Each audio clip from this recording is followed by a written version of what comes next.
बच्चा घर का ही कोई होगा। तभी वहाँ अनीता अरोड़ा अपने बच्चे के साथ आती है। पुलिस वाला उसे पीछे हटने के लिए कहता है, लेकिन वो कहती है कि ये मेरा ही घर है। फिर उसको अंदर जाने दिया जाता है। वो सुभाष से पूछती है कि यहाँ क्या हुआ है। वो कहता है आप अंदर चलिए, बताते हैं। भूपेंद्र गेस्ट रूम की छानबीन कर रहा था। वो मैडम को बताता है कि किलर्स ने तेल लगाया हुआ था, क्योंकि मिस्टर मैनन जब अपनी वाइफ को बचाने गए तब किलर की बॉडी से उनके हाथ पर तेल लग गया। फिर सुभाष आकर बताता है कि विक्टिम की बेटी अनीता अरोड़ा आई है। फिर जब मैडम उसके पास जाती है तो अनीता पूछती है यहाँ क्या हुआ है, क्या मुझे कोई बताएगा। फिर मैडम भूपेंद्र को इशारा करके उसके बेटे को वहाँ से ले जाने को कहती है। इतने में वहाँ फोरेंसिक टीम भी आ जाती है। फिर मैडम अनीता को बताती है कि आपके पेरेंट्स की हत्या हो गई है और साथ में आपके गेस्ट की भी। अब आपका ये घर क्राइम सीन बन गया है और आप अंदर नहीं जा सकती। तभी मैडम का ध्यान जाता है कि एक प्रेस रिपोर्टर दीवार पर चढ़कर अंदर की फोटो खींच रहा था। फिर मैडम उसको पकड़ने के लिए कहती है। इतने में अनीता अंदर जाने लगती है, लेकिन मैडम उसे कहती है कि आप अंदर नहीं जा सकते, प्लीज आप मेरे साथ चलिए। इतने में वहाँ नीति सिंह आ जाती है। मैडम नीति सिंह को अनीता अरोड़ा का ख्याल रखने के लिए कहती है। फिर मैडम भूपेंद्र को इस परिवार की कोई भी क्रिमिनल हिस्ट्री, पारिवारिक रंजिश या एम्प्लॉय के साथ कोई पैसों की समस्या, सब चीजों का पता लगाने के लिए कहती है। और यही सब कुछ उनके गेस्ट के बारे में भी। वे देखते हैं घर के अंदर टेबल पर खाने का सामान बिखरा पड़ा था। फिर मैडम मेड को बुलाने के लिए कहती है। फिर पूछने पर मेड बताती है कि मैं जाने से पहले खाना फ्रिज में रख कर गई थी, पता नहीं किसने बाहर निकाला। रात को साहब सफेद कलर की वाइन पी रहे थे, खाली बोतल मैंने ही डस्टबिन में फेंकी थी। फिर भूपेंद्र कहता है कि बिखरा हुआ खाना, खाली शराब की बोतलें, ये सब तो कच्चा बनियान गैंग का सिग्नेचर स्टाइल है। फिर मैडम अपनी कार में बैठी अनीता के पास उसे कहती है कि अगर आप चाहो तो अपने पेरेंट्स के साथ एम्बुलेंस में जा सकते हो, लेकिन उनका चेहरा मत देखना।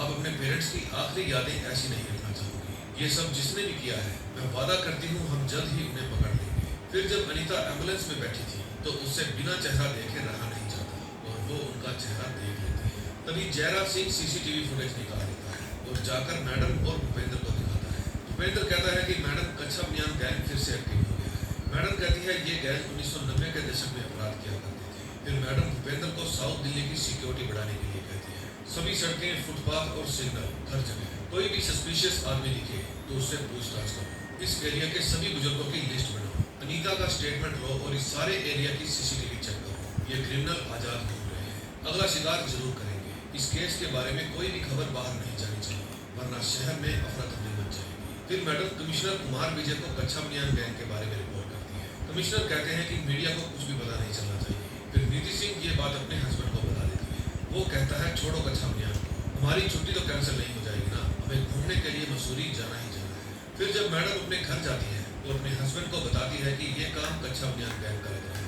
उसके हस्बैंड बताते हैं कि ये गैंग बहुत ही क्रूर थी, ये केस तुम्हारे लिए मुश्किल होने वाला है।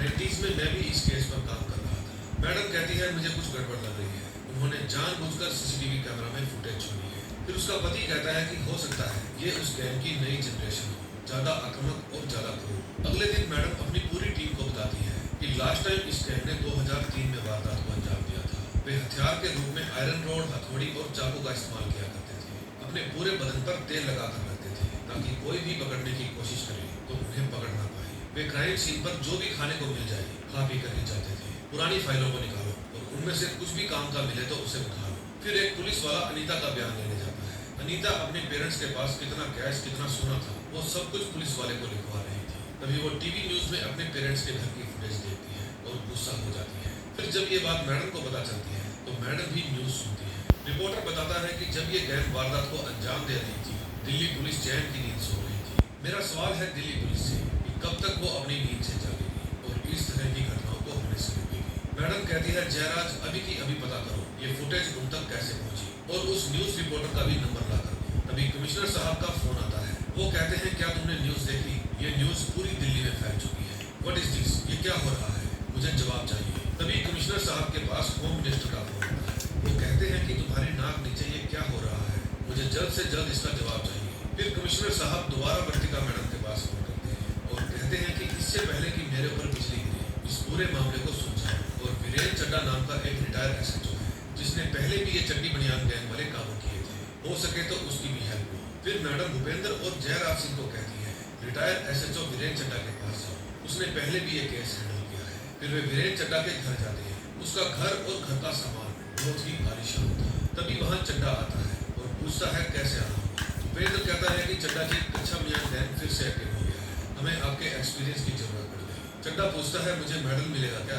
जयराज सिंह कहता है सर ड्यूटी भी अपने आप में मेडल ही है। फिर चड्ढा कहता है ड्यूटी करने से रोटी भी पूरी नहीं होती।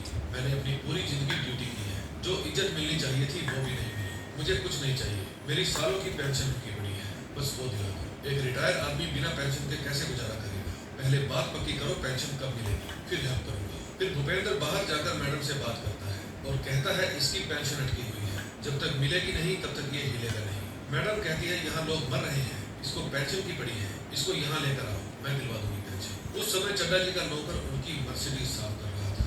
इससे आपको उनकी ईमानदारी का तो पता चल ही गया होगा। फिर रात को पुलिस कंट्रोल रूम में एक फोन आता है। फिर पुलिस वाली वो रिकॉर्डिंग डीसीपी मैडम को सुनाती है। रिकॉर्डिंग में एक आदमी की आवाज थी, कच्चा बनियान का टोला शहर में आ गया है, अब तुम ठुल्ले अपनी औकात में रहना, वरना तेल लगाकर ऐसे ही मारेंगे। फिर मैडम कहती है इस कॉल को ट्रेस करो। पुलिस वाली बताती है मैडम ये पीसीओ से किया गया था। तभी मैडम के पास भूपेंद्र का फोन आता है। वो कहता है कि साकेत पुलिस स्टेशन से फोन आया था, एक और मर्डर हुआ है, और वो भी कच्चा बनियान गैंग स्टाइल में। अब नेक्स्ट एपिसोड में देखते हैं क्या होता है।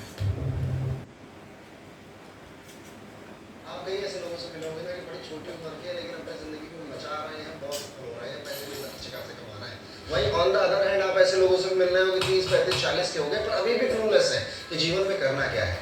जीवन में गाइडेंस बहुत ज़रूरी होता है। अगर सही समय पे आपको किसी ने गाइड कर दिया, सही समय पे सही जगह आप पहुंच गए, लाइफ इजी हो जाती है, लाइफ में आप जल्दी सफल भी हो जाते हैं। और ये गाइडेंस बखूबी आपको दे सकती है आपकी खुद की डेट ऑफ बर्थ। जी हाँ दोस्तों, मैं बात कर रहा हूँ न्यूमरोलॉजी की। न्यूमरोलॉजी एक ऐसा साइंस है जिसमें आपकी डेट ऑफ बर्थ में जितने सारे एलिमेंट हैं उनको आप डिकोड करके अपनी लाइफ को क्या करियर पाथ चूज करना चाहिए, किस तरह की जॉब, किस तरह का बिजनेस, किस तरह के पार्टनर के साथ शादी करनी चाहिए और जिसके साथ अभी हमें क्या वो मेरे लिए ठीक है या फिर नहीं, इस तरह के तमाम क्वेश्चंस के आंसर दे सकते हैं। जीरो न्यूमरोलॉजी की नॉलेज के साथ आइए और 4 घंटे की लर्निंग में अंक ज्योतिष के मैक्सिमम और बहुत ज्यादा एक्यूरेट कॉन्सेप्ट सीख कर जाइए। इवन आपको यहाँ पर क्या रेमेडीज करनी है सब कुछ सिखाया जाता है सिर्फ 4 घंटे की लर्निंग में। तो अब देरी किस बात की, नीचे दिए गए लिंक पे क्लिक करिए, अपनी लाइफ के खुद मार्गदर्शक बनिए, अपनी डेट ऑफ बर्थ को खुद पढ़ना सीखिए। जल्दी से जाइए और साइन अप करिए मेरे 1 डे के न्यूमरोलॉजी वेबिनार के लिए, जिसमें सिर्फ 4 घंटों में आपको न्यूमरोलॉजी के बेसिक से लेकर एडवांस के कॉन्सेप्ट सीखने को मिलेंगे।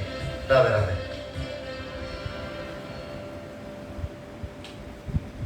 वो भी कच्चा बनियान गैंग स्टाइल में। अब नेक्स्ट एपिसोड में देखते हैं क्या होता है। सेकंड एपिसोड में हम देखते हैं जब मैडम वारदात वाली जगह पर पहुंचती है तो देखती है एक घायल औरत को हॉस्पिटल ले जाया जा रहा था। नीति सिंह बताती है कि ये उसकी पोती है, इसका नाम रितिका है। डीसीपी मैडम रितिका को कहती है कि तुम घबराओ मत, उनको बेस्ट ट्रीटमेंट मिलेगा। फिर जब मैडम अंदर जाती है तो सुभाष मैडम को बताता है कि पीड़िता का नाम डिम्पी मोंगा है, उनके बचने की उम्मीद कम है। उनके हस्बैंड का नाम मनीष मोंगा है, लेकिन उनकी डेथ हो चुकी है। इनके एक पड़ोसी ने रितिका के चिल्लाने की आवाज सुनी, फिर वो घर से बाहर निकला। उसने इनके फ्रंट गेट से कच्चे बनियान पहने हुए एक आदमी को भागते हुए देखा। इनके एक और पड़ोसी ने बड़ी तेजी से गाड़ी की ब्रेक की आवाज सुनी। ये बात सुनकर मैडम चौंक जाती है कि वे गाड़ी में आए थे। फिर मैडम रूम के अंदर जाकर मनीष मोंगा की बॉडी को देखती है। फिर मैडम अपनी टीम को इकट्ठा करके कहती है मुझे ये सब अपराधी अरोड़ा केस वाले ही लग रहे हैं, मुझे इस परिवार की सारी डिटेल्स चाहिए। आसपास जहां भी सीसीटीवी कैमरा दिखाई दे उसकी फुटेज निकलवाओ। किसी कैमरा में तो वे भागते हुए दिखे ही होंगे। पड़ोसियों से बात करो, अगर गाड़ी की डिटेल्स मिली तो हम पीसीआर को भेज देंगे। मुझे इस केस में कोई भी गड़बड़ नहीं चाहिए। फिर मैडम रितिका से पूछताछ करने जाती है कि एग्जैक्टली रात को हुआ क्या था। वो